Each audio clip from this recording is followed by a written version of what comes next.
nama tempatnya ya. Ini tempat budidaya lele. Tempat budidaya lele. Tapi saat ini dipakai untuk budidaya kutu air. Nah, kutu air ini saya sih tadi Pak Herdi sempat jelaskan keuntungannya itu sangat menggiurkan sekali. Gitu. Jadi mulai dari modal Rp30.000 bisa menjadi hingga Rp300.000, benar ya Pak ya? Iya, ya. Itu caranya gimana Pak? Kayak gini, jadi untuk awal kita ambil dulu yang namanya kotoran dulu ya. Kotoran Kalau tuyul. kita hitung satu karung itu dihargakan sekitar 10.000. Itu bukan berarti beli. Sebenarnya kotoran tuyul itu gratis, karena ambil dari peternakan. Nah, cuma saya sedikit agak malu juga kan. Kita yang butuh bilang gratis. Jadi, sekalian saya tuh ngasih buat uang rokok lah. Saya hargakan sekitar 10.000 atau 15.000 lah, satu bungkus rokok lah, satu karung. Nah, yang diambil Rp3.000 itu saya 3 kg kotoran burung puyuh. 3 kg kotoran burung puyuh. Nah, kita hargakan Rp3.000 ya, itu mahalnya Rp3.000. Oke. Dan kita mulai aplikasikan Rp3.000 ini kita akan buat berupa cairan yang dengan cara kita rendam dulu air. Dari 3 kilo itu kita rendam sekitar 50 liter air. Nah, dari 50 liter air tersebut itu kita akan gunakan sebagai pakan kutu air. Oke, kita gunakan sebagai pakan kutu air. Nah, di situ kita sebarkan per kolamnya tuh saya kasih 4 liter ya, 4 liter cairan kotoran burung puyuh. Nah, dikalikan 10 jadi 40 liter. Nah, sisa yang 5 liter itu, sisa yang 10 liter itu kita tambahin setiap satu kolam 1 liter. Jadi kalau kita hitung satu kolam itu 5 liter ya. Baik. Oke. Jadi 50 liter itu untuk 10 kolam masing-masing 5 liter. Oke, jadi di situ ada lagi yang namanya sisa ampas tersebut seperti ini ya. Ini sisanya ampas kotoran burung puyuh ini. Sisa ampas kotoran burung puyuh. Ya, sisanya ya. Ini kita rendam kembali tambah dengan air sama ya, 50 liter. Kita rendam air. Jadi dalam artian si rendaman yang kedua ini kita difokuskan untuk esok harinya kita kasih. Soalnya kita kasih. Itu perlakuannya setiap hari itu di hari ke-7 setelah kita panen. Selanjutnya kita kasih setiap hari. Oke. Dari ke-7 ini kita kasih 5 liter. Di hari ke-8 kita juga kasih 5 liter. Itu artinya setiap hari karena kita panen juga setiap hari kan. Nah, terus di sisanya lagi ampas tahu tersebut ampas kotoran tersebut itu direndam kembali, tapi rendaman tersebut kita kurangi sekitar 25 liter. Oke, jual. Jadi 3 kilo itu kita bisa dapat pemakaian hingga 3 kali, 3 kali direndam rendaman tersebut untuk pemberian pakan 3 kali. Ya, bukan 3 kali tapi 3 hari ya. Nah, jadi selama 3 hari tersebut sebenarnya kita bisa dapat hasil lebih dari 300.000 ya, lebih dari 300.000. Sebenarnya Rp3.000 itu dapat hasil 3.000 itu satu hari sebenarnya, satu hari. Jadi satu kali pemberian cairan kotoran hewan, yaitu kotoran burung puyuh. Nah, padahal dari cairan tersebut kita rendam kembali esok. Dalam artian 300.000 itu sebenarnya itu hari yang pertama atau panen perdana. Panen selanjutnya itu sih memang sudah dihitung ya, karena dari modal 3.000 ini di hari ke-7 panen perdana tersebut itu sudah dapat untung yang menggiurkan. Apalagi kita tambah dengan hasil hari esoknya seperti itu. Jadi dalam artian modal 3.000 tersebut dengan cara kita rendam dulu cairan kotoran hewan agar bisa dipakai berulang kali. Berarti kalau misalkan di rumah nih ya, kalau misalkan kayak rumah saya kan kecil tuh. Iya, iya. Nah, kita bisa nggak pakai kolam yang segini besarnya, bisa pakai Wadah ya. wadah ini, bisa nggak? Bisa. Tapi dengan syarat kita juga sesuaikan dengan pemberian yang namanya cairan kotoran puyuh tersebut. Karena di tempat yang kecil ini kan kita mesti diperhatikan ya cara memberikan cairan tersebut. Saya akan kasih contoh. Misalkan kita punya wadah segini ya, kita punya wadah segini nih. Ini panjangnya sekitar 50 cm. Ada ya? Cm ada ya? Ada kayaknya. Oke, kita ambil 50 cm aja lah. 50 cm dengan lebar ini 40. Tingginya ini sekitar 15 cm. Tapi kalau kita mau memanfaatkan wadah tersebut, kita ambil ketinggian air hanya 7 cm. Kita hanya ambil 7 cm segini lah ya. Segini ya. Setengah ya. Oke. Nah, terus cara memberikan cairan kotoran tersebut, kita satu ini itu 100 mili ya. 100 mili atau dua kali ini. Ini kan 50 mili. Ini 100 mili per satu wadah ini. Itu cairan kotoran hewannya. Ya, selanjutnya di hari ketiga kita kasih 50 mili. Hari ketiga dan di hari ke-6 kita kasih sama juga 50 mili. Dan di hari ke-7 biasanya kita bisa mulai untuk panen ya. Kalau di wadah ini sih dibilangnya bukan panen tapi buat konsumsi sendiri. Kita bisa kasihkan hasil tersebut untuk pakan bibit ikan sendiri. Nah, tapi setelah panen kita kasih lagi yang namanya cairan kotoran hewan 50 mili ya. Dan ini sebagai contoh nih ya. Ini ada contoh putu airnya tuh kalau di saya seperti ini. Mungkin ada apa? Ada perbedaan gimana gitu. Teman-teman bisa lihat putu airnya. Ini warnanya tuh memang sedikit merah menggoda ya. Oke. Dan pembahasan selanjutnya mungkin boleh ditanyakan apa?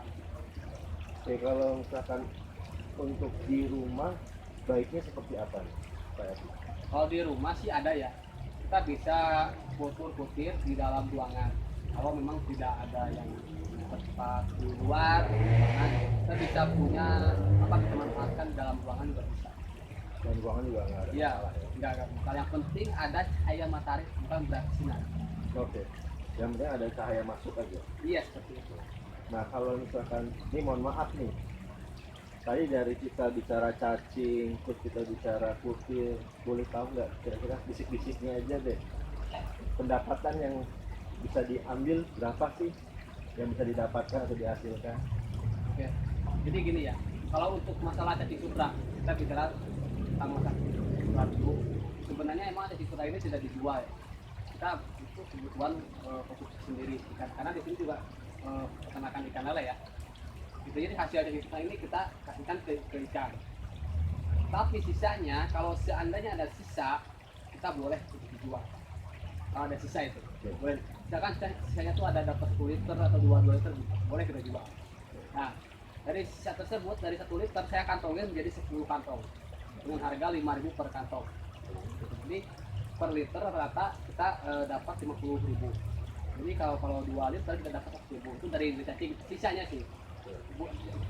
Bukan berarti saya fokus jual cacing enggak, tapi itu sisanya. Seandainya kalau ada sisa dari hasil pemberian pakan alami untuk lele, lalu kita jual sisanya. Dan untuk yang paling menariknya itu sebenarnya ada di kutir ya. Untuk yang paling bagus itu ada di kutir, karena di kutir ini kita bisa fokus penjualan. Yang tadi saya katakan, untuk per hari saya mendapatkan 300.000 per hari ya. Untuk per hari 300.000 dengan 4 kolam. Dengan 4 kolam produksi yang namanya putu air. Cuma 4 kolam. 4 kolam yang ada di ukuran, sini, ukuran segini ya. nah, sedangkan yang ada di sini itu ada 10 kolam yang saya gunakan untuk putu air. Jadi bisa disilang juga atau bisa step by step ya. Misalnya hari ini kita panen kolam yang ini ya. Mungkin hari selanjutnya kita akan fokus panen ke kolam yang sebelumnya. Tapi tetap kita fokus panen ke kolam yang sedang produksi ini. Dalam artian kolam yang lain sedang masa produksi. Jadi beda-beda umur ya. Ada yang umur sekitar ini, misalkan umurnya siap-siap panen 7 hari, itu baru dikultur misalkan. Jadi ini 15 hari habis, lalu kita panen ke kolam yang lain.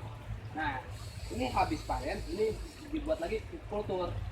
Dalam artian satu periode 4 kolam per 1 hari ya, itu dapat untung sekitar 250 hingga 300.000 per hari ya. Nah, kalau kita gabungkan total semua 10 kolam itu akan lebih.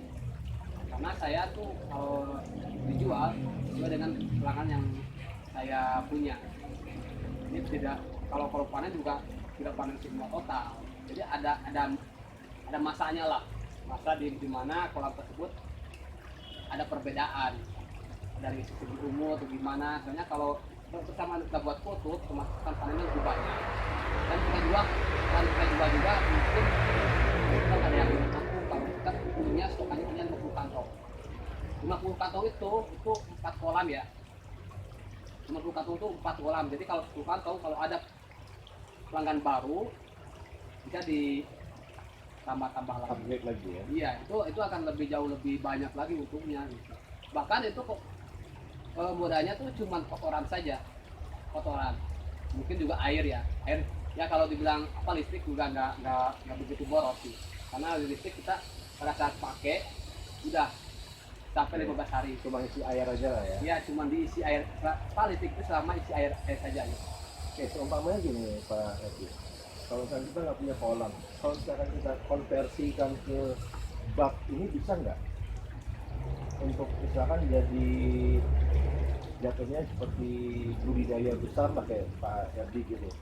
Sebenarnya bisa sih kita buat masalah budaya yang kita di bak tersebut ya semacam seperti ini mungkin harus punya tempat yang banyak.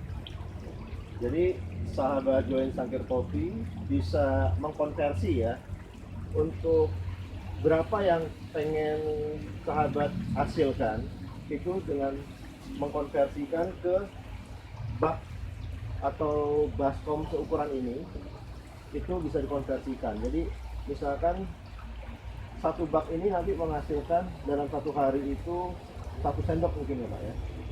Kalau ini mah saya pernah coba ya. Oke. Ini dalam satu hari itu hanya setengah kilo saja. Oh, setengah sendok. Berarti ini aja udah bisa menghasilkan setengah sendok. Berarti 2 bak ini itu 1 sendok per hari. 1 sendok itu kurang lebih untuk kita jual tadi Pak Herdi cerita Itu 5.000. Rp5.000 satu plastik 1 sendok. Jadi bisa dikalikan, dikonversikan berapa yang mau sahabat Join hasilkan. Oke. Benar nggak ya Pak Herdi ya? Iya, seperti itu. Oke. Jadi bisa dikonversikan buat di usaha di rumah. Itu. Jadi nggak perlu space kosong ini karena apa? Ini bisa ditumpuk. Ini bisa ditumpuk. Bisa Bisa. juga dibikin rak seperti tadi cacing. Bisa ya Pak ya? Bisa, karena juga ada di situ. Oke. Tadi juga ada contohnya kan, sahabat Join bisa lihat. Jadi jangan berpikir, wah kolamnya harus sebesar ini. Enggak juga, gitu bos. Ini bisa dikonversikan. Iya, betul. Nah, terus apalagi nih Pak yang harus kita jelaskan ke sahabat kita nih? Oke, ya. Jadi kalau menurut pribadi saya tentang masalah tutu air itu ada 2 cara ya. Yang pertama itu ada cara yang pakai M4 dan ada yang tidak. Oke, kita menyangkut dengan masalah yang namanya M4 ini sesuai pengalaman pribadi saya ya. Yang mohon maaf bila ada mungkin kalau salah saya juga sama ya lagi riset belajar ya gitu kan. Kalau setahu saya sih kalau pakai M4 itu memang bisa awet ya. Contoh, kalau di tempat saya ini kan itu tanpa M4. Jadi kita ambil umurnya itu 15 hari. 15 hari harus kita kuras kembali, harus kita kultur baru kembali. Tapi kalau pakai M4 yang punya yakin itu bisa sampai 1 bulan, 2 bulan itu pakai M4. Karena kenapa? Karena si bakteri tersebut dia akan proses fermentasikan ya, masalah zat amonia atau yang lain-lain seperti itu. Maka dari itu mungkin bisa tinggal dipilih saja lah mau pakai M4 atau tidak itu sama aja. Kalau menurut saya sama ya. Cuma yang bedanya tuh kalau tanpa M4 tuh perakuannya lebih lebih cepat. Dalam artian umurnya tuh lebih singkat ya. Kita 15 hari itu baru kita buat kultur baru. Tapi dalam 15 hari tersebut kita bisa merasakan hasil dari mulai hari ke-7 sampai hari ke-15. Itu hari ke-7 tuh sampai hari ke-15 tersebut bisa hasil panen 2 kali ya, pagi dan malam hari.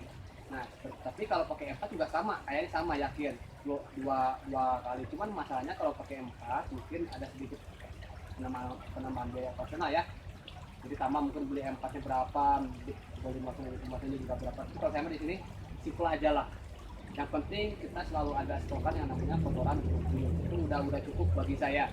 karena alhamdulillah sesuai dengan pengalaman saya itu dari satu hari itu insya Allah saya mendapatkan lebih dari 250.000 per hari. Oke, berarti siapapun bisa berbudidaya Baik. kutu air ya. Oke, berarti sahabat siapapun bisa mencontoh dari Pak Herdi.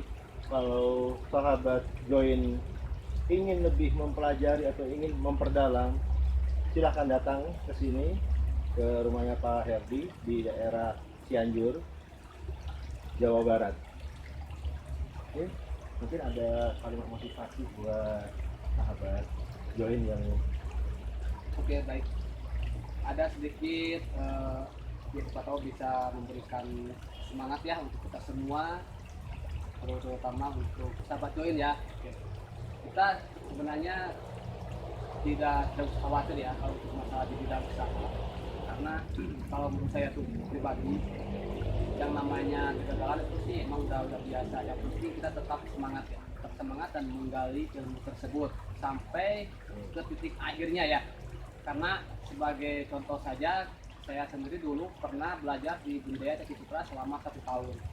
Itu pengalaman pribadi sendiri saya tanpa ada guru yang membimbing. itu pernah gagal juga ya. Iya, itu gagalnya hampir berapa ratus kali gagal. Kenapa tuh? Bahkan saya sampai butek dan hampir habis Semangat gitu. semangatnya tuh hampir habis, benar-benar habis tuh. Tapi dari kegigihan kita yang terus kita lakukan, terus kita jalani, yang penting ikhtiar lah. Ya, kita terus mencoba mencari jalan keluar di mana kesalahan yang kita lakukan selama proses usaha. Seperti itu. Jadi jangan sampai kita perlu patah semangat ya, dan teruslah semangat karena di depan ada sebuah puncak impian yang sedang menanti Anda semua. Oke, seperti itu. Oke. Semoga sahabat join Cangkir Kopi bisa termotivasi. Oke, terima kasih banyak. Sampai ketemu di UMKM berikutnya.